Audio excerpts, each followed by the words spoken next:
ng National Commission of Senior Citizen ay talaga naman pong ginagawa ang lahat para naman ang mga programa ay talagang maibigay po sa ating mga senior citizen. Katuwang po ako doon na bawat pagbaba po sa bawat barangay ay masiguro na ang ating mga senior citizen ay hindi gagastos ng internet.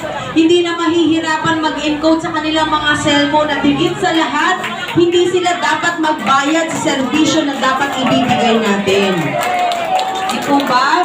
Kasi, Diyos ko naman, babawasan nyo pa ba ang natitirang pera sa inyong bulsa samantalang ang dami niya ng maintenance. Kailangan pang pakainin ng mga apo at mga anak. Kasi katulad ko po, isang anak ako ng aking mama at papa, kapag wala kang malapitan, kanino ka ba unang lalapit? Di po ba sa magulang? Kaya kumbaga, ito po ay paraan natin na kahit paano naman, mabigyan din po natin ng kaligayahan ng bawat isa, lalo na po ang ating mga lolo at lola. Ito pong National Commission of Senior Citizen ay nagkaroon po sila ng programa na magkaroon ng database campaign para sa ating mga senior citizen. Bakit po natin kailangan ito? Unang-una, lahat po ng programa, tuwing bababa sa barangay, mag-fill up na naman kayo ng form. Konting ayuda, fill up na naman ang form. Konting pila, susulat ka na naman sa papel. Ay, paano kung hindi nyo na po natin kaya magsulat? O wala tayong pambili ng ballpen para makapagsulat? Eh, paano kung hindi na natin kaya pumila sa barangay ng matagal? Para tayo lamang ay pumirma na naman. Hindi naman cheque yung pinipirmahan natin, kundi papel lamang na nagsasabi na lahat ng information paulit-ulit na lang itatanong. So, ito pong database campaign po ng National Commission of Senior Citizen ay isang record na kung saan ito po ay mabilis na ninyong ma-update.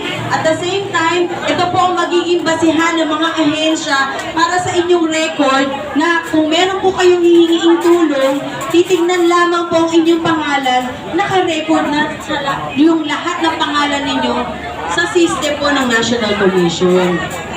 So madali na lang po i-transmit yung inyong mga pangalan para sa mga ahensya na gusto po ninyong hingian ng tulong.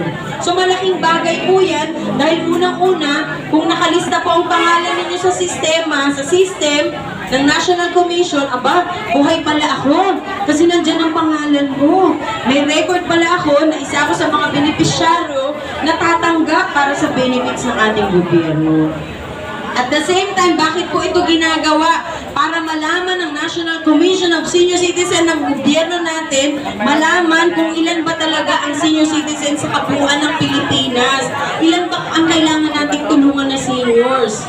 Ano po ba ang sitwasyon ng ating mga senior citizen? Ano po ba yung kadalasan na problema nila sa kanilang kalusugan?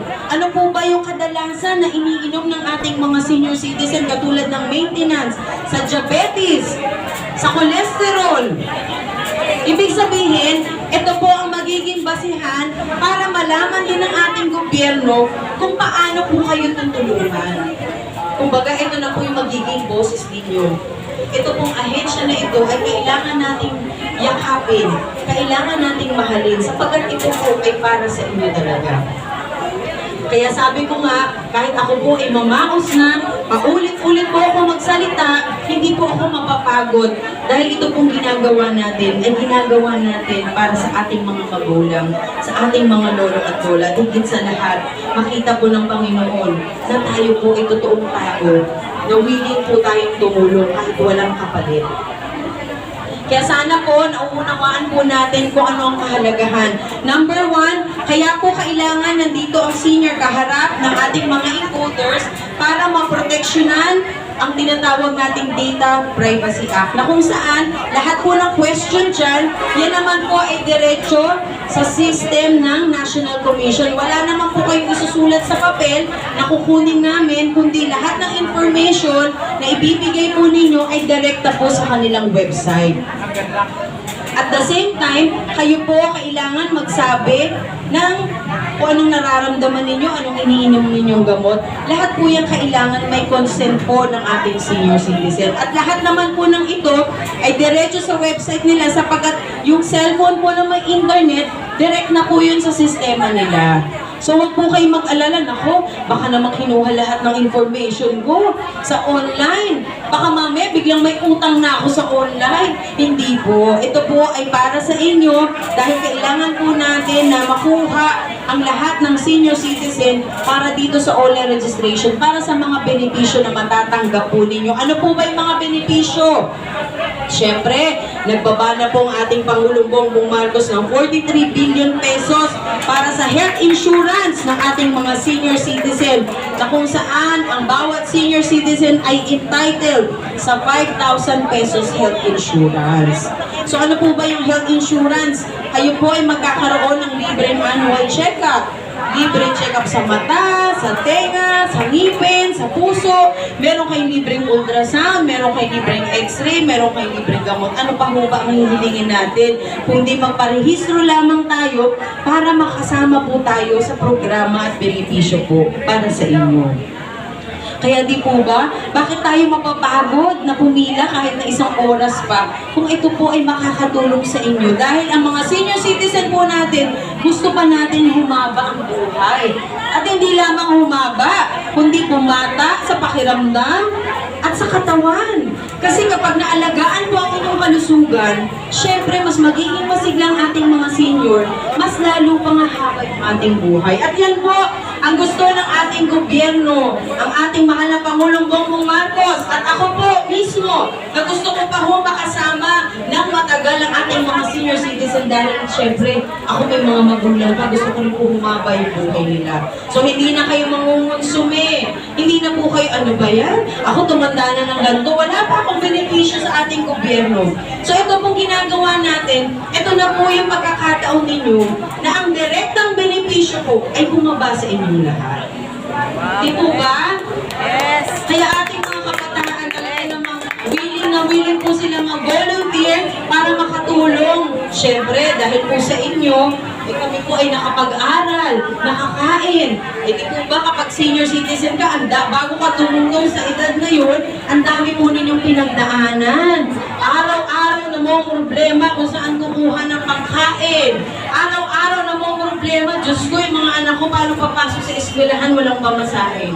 Ibig sabihin ko, at least man lang, sa edad na senior citizen, dapat naman yung benepisyo maibalik din po sa inyo. Kasi lahat naman po ng senior natin, kahit na wala na po kayong trabaho ngayon, kahit sabihin na natin na hindi na ako kumikita, pero kapag binibilhan natin yung mga apo natin ng Jollibee, ng McDonald's, kahit na ano po yan, damit, sapatos, bag, tayo po ay nagbabayad ng tax sa ating gobyerno. So, ibig sabihin, meron pa rin kayong contribution sa pondo ng ating bayan. Kaya marapat lamang na ang pondo na yan ay kayo naman po ang makinabang. Tayo ang makinabang. Sabi nga nila, o Marata Mundong, bakit ba ikaw tumutulong sa ating mga senior citizen? Bata ka pa naman. 45 years old pa lang po ako. Ang sabi ko naman, ako po ay papunta na rin sa senior age. Ibig sabihin, kung ano man po yung gagawin natin ngayon na makakatulong sa inyo, definitely makakatulong din po sa akin pagdating po ng senior citizen. Kaya marapat lamang, habang malakas pa ako, gampanan ko na yung pagiging isang tao ko na dapat talaga tayo po ay tumulong. At wala naman po masama sa pagtulong. Siyempre, may mga ibang tao hinahaluan ng politika. Problema na nila yun. Ang problema po natin ay kung paano natin matanggap ang direktang benepisyo para sa ating lahat. Sapagkat, ito na po yung ating pagkakataon na kayo naman po mabawasan yung stress nyo sa buhay. Na kahit man lang ako, magpapalaboratory na naman pala ako, kukunan ako ng dugo. At least dito po, meron ako yung benepisyo na libreng laboratory. So yung igagastos po ninyo doon, itabi nyo na lang po para sa inyo, para sa sarili ninyo o pagkain, pang-emergency. Kasi yung mga senior naman po natin, may libre na sa sine. Di po ba? O di pag gusto nyo manood, hindi ka na rin gagastos. Kahit paano, yung para sa sarili po ninyo ng mga maintenance, laboratories, kung ano man check-up, ito po ay kukunin nyo na sa health insurance ninyo.